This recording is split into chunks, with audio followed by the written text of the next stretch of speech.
Saya ingin berbagi sebuah kisah di sini. Kisah ini saya baru dapatkan sebenarnya dikirim oleh salah satu sahabat dekat saya, Abdurrahman Suhaib. Hafidhahullah, beliau salah satu teman yang tinggal di kota Jeddah. Dan sering kali kami tukar-tukaran, kadang-kadang dia kirim beberapa cuplikan. Walaupun dia bukan seorang alim, dia adalah seorang pengusaha gitu kan. Tapi sering kali kami ngobrol dan segala macam. Dia sempat mengirimkan kepada saya sebuah kisah mungkin sekitar 2-3 hari yang lalu. Saya sempat terenyuh mendengar kisah itu. Cuplikan seorang hakim di salah satu pengadilan di Saudi yang menghadapi kasus yang menurut dia kasus yang paling unik gitu. Apa ceritanya? Saya waktu dikirimkan cuplikan sekitar 8 menit cuplikan itu. Ada gambar orang tua.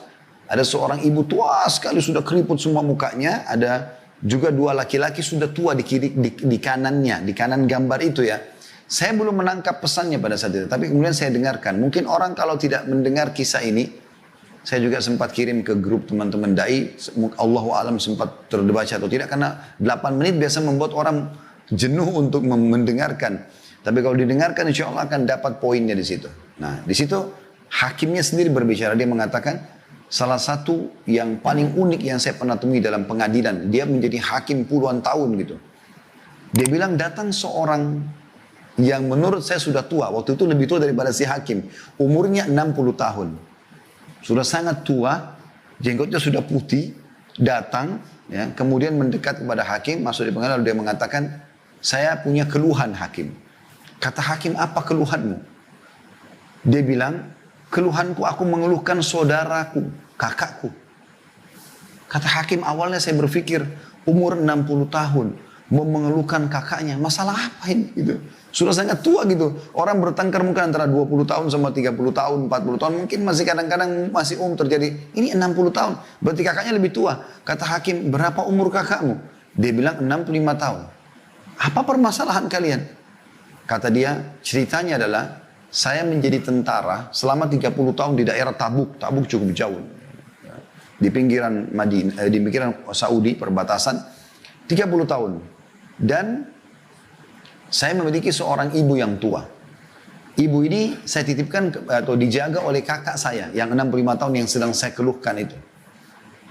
Kata hakim, lalu apa yang kau keluhkan? Kakakmu menjaga ibumu dan kau pun menjadi askar. Kata dia, iya ceritanya adalah selama 30 tahun itu saya selalu membagi gaji saya. Setengahnya saya pakai untuk kebutuhan, setengahnya saya berikan untuk kakak saya dan ibu saya. Selama 30 tahun dia bilang, saya pun kebanyakan menghabiskan waktu di wilayah sana. Sekarang saya sudah pensiun. Lalu saya datang ketemu dengan kakak saya dan ibu saya. Dan saya bilang sama kakak saya, sudah 30 tahun kamu berbakti sama ibu kita. Dan saya sekarang minta mohon kepada kamu agar memberikan kesempatan kepada saya berbakti sama ibu sebagaimana kau sudah berbakti. Saya cuma minta ibu ini pindah ke rumah saya sekarang. Lalu hakim, tiba-tiba kakak saya menangis, lalu mengatakan, demi Allah kau tidak akan pernah bisa merebut ibu dari aku. Kata si adik, saya bukan merebutnya, saya hanya sekedar mau memindahkan dia ke rumah saya dan Anda bisa ketemu sama dia setiap saat. Kau bisa ketemu sama dia setiap saat. Kata kakak saya, demi Allah kau tidak akan pernah bisa merebut ibu dari saya. Sebaliknya kau yang datang kepada saya di rumah ini. Saya tidak akan mungkin melakukan itu. Dia ulangi lagi, dia bilang, saya ulangi lagi. Kak, saya hanya memindahkan dia ke rumah saya. Supaya saya bisa merasakan kenikmatannya berbakti sama ibu. Sebagaimana engkau telah menikmatinya 30 tahun. Kata kakak saya, kau sudah mendapatkan pahala kami. 30 tahun kau mengirimkan setengah gajimu. Maka sekarang biarkan ibu sama saya. Jadi subhanallah kata hakimnya, selama ini orang bertengkar antara saudara memperebutkan warisan, memperebutkan kedudukan, atau apalah. Ini memperebutkan di umur 60 sama 65 tahun, siapa yang lebih bisa merawat ibunya. Itu luar biasa gitu. Hakim ini menceritakan sambil meneteskan air mata, di suaranya itu kayak agak paruh gitu. Lalu dia bilang, saya pun mengatakan sama dia, baik, coba panggil kakakmu sama ibumu ke pengadilan. Kata dia, baiklah. Dipanggil lah, dia bilang. Terjadi kejadian yang luar biasa, dia bilang sampai satu pengadilan meneteskan air mata gara-gara kisah mereka. Dia bilang pada saat masuk, dia bilang, demi Allah, saya belum pernah melihat ada anak berbakti seperti kedua orang ini. Ibunya digendong oleh keduanya, Setengah tubuh ibunya dari pahanya dipegang oleh yang adik sebelah kiri dan si kakak pegang sebelah kanan. Mereka sama sekali tidak ingin ibunya menyentuhkan kakinya ke tanah. Digendong padahal ibunya masih mampu jalan. Sampai tiba di kursi. Lalu ibunya duduk tengah-tengah, si kakak duduk sebelah kanan, si adik duduk sebelah kiri. Kemudian saya mulai bertanya, ada masalah apa kalian? Ditanyalah kepada si adik, dia bilang, saya tanya kepada si adik. Adik ini tentu punya 60 tahun ya. Maka kata adiknya, saya sudah ceritakan kepada anda hakim. Kata hakimnya, saya mau dengar. Biar kakakmu juga mendengar keluhanmu. Supaya ini benar atau tidak. Saya mau dia membenarkan atau tidak.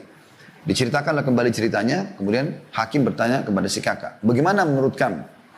Kata si kakak, benar apa yang dikatakan oleh dia. Dia membantu kami 30 tahun. Dan ibu adalah tinggal bersama dengan saya. Namun demi Allah wahai hakim. Saya tidak akan pernah melepaskan ibu saya untuk tinggal sama dia. Dia boleh datang silakan. Tapi saya tidak mau kehilangan peluang ini. Gitu ya. Dan saya sudah membahasakan kepada adik saya, demi Allah kau hanya bisa memindahkan ibu ke rumahmu kalau melalui pintu mahkamah, pengadilan. Oleh karena itu dia datang kepada anda. Kata hakim, saya belum pernah menghadapi masalah seperti ini. Bagaimana memecahkan masalah antara dua anak yang beributkan ibunya. Lalu saya balik kepada ibunya yang saya mengatakan, ibu, tengahi di antara mereka. Kata ibunya, saya nggak bisa wahai anakku. Dia bilang kepada hakim anak, karena ibunya juga sudah tua, 80 tahun lebih malah umur ibunya. Yang ini ditunjuk si kakak, mata sebelah kanan saya. Yang ini si adik, mata sebelah kiri saya. Dua-duanya ini berbakti sama saya. Saya tidak tahu harus menengahi mereka bagaimana. Maka saya pun berkata kepada si kakak, kalau saya melihat kasusnya, seharusnya memang adikmu punya hak. Dan kau bisa datang ke rumahnya. Dia punya hak untuk dibagi waktu sekarang. Karena si adik mengatakan, saya betul-betul hanya berharap sisa umur saya bisa berbakti kepada ibu saya. Maka setelah saya putuskan seperti itu, terjadi sebuah goncangan di pengadilan. Si kakak tiba-tiba menangis terisak-isak, lalu datang ke arah adiknya, mencium tangan adiknya, mencium lututnya adiknya, lalu memohon-mohon supaya ibunya jangan dipindahkan rumahnya. Sambil menangis, karena tangisan si kakak ini kami semua satu pengadilan nangis. Gitu.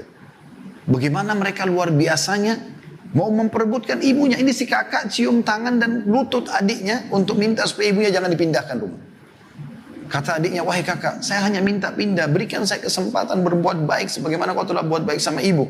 Kau bisa datang. Setelah dia tahu, adiknya tidak mau lagi melepas kesempatan itu. Maka dia pun berkata kepada hakim, wahai hakim, saya akan menerima ini. Tapi dengan syarat satu. Dia pegang tangan adiknya, dia mengatakan, ambil janji kepada adik saya ini atas nama Allah, dia akan berbakti pada ibu saya sebagaimana saya berbakti dulu. Apa yang saya buat di rumah, bersihkan kotorannya, urus pakainya, semua ini dia tidak boleh ubah itu. Dia harus buat bahkan bisa lebih baik daripada itu. Maka si adik pun berjanji, akhirnya pengadilan ditutup. Dan kata hakimnya, pada saat mereka keluar dari pengadilan, dua-duanya menggendong ibunya, ya, membagi dua tubuh ibunya, setengah yang pegang satu, yang satu lagi pegang sampai mereka keluar. Dan ini sebuah kisah yang luar biasa. Di zaman kita sekarang di mana banyaknya kedurhakaan pada orang tua, justru ada orang-orang yang seperti ini masih dalam fitrahnya. Di umur tua pun mereka tidak mau sia-siakan masalah itu. Ini luar biasa teman-teman sekalian. Nah, ini harusnya menjadi sebuah ibrah bagi kita, bagi yang punya orang tua. Jangan karena orang tua kita seorang pejabat misalnya atau orang yang punya kemampuan lalu kita anggap, oh orang tua saya mampu, saya nggak usah bakti. Akhi dan ukhti. Berikan makanan, berikan kue kesukaannya, berikan sarung, pakaian, apa saja, sabunnya, samponya. Lakukan sesuatu yang kau mampu, mumpung mereka hidup. Pada saat mereka meninggal, peluangmu akan lebih kecil walaupun bisa dengan mendoakan, menziarahi kuburnya, dengan bersedekah buat mereka. Tapi semasa hidup kau bisa mendapatkan ekstra dengan cara mencium tangannya, datang duduk memenuhi hajatnya, ngobrol-ngobrol saja, apa saja. Ringankan kesedihan mereka, gembirakan hati mereka. Karena orang tua itu teman-teman dengan kita datang saja sudah sangat gembira. Bagaimana banyak di zaman kita sekarang, dan saya sering ingatkan di beberapa pengajian, anak-anak sekarang sudah mulai pergi ke kota metropolitan, ke Jakarta, ke kota-kota besar. Kemudian orang tua mereka di kampung, mungkin mereka sudah berpendidikan tinggi, S1, S2, S3, mereka sudah bergelar profesor, kosakata yang digunakan, retorik yang digunakan juga sudah bahasa-bahasa akademik.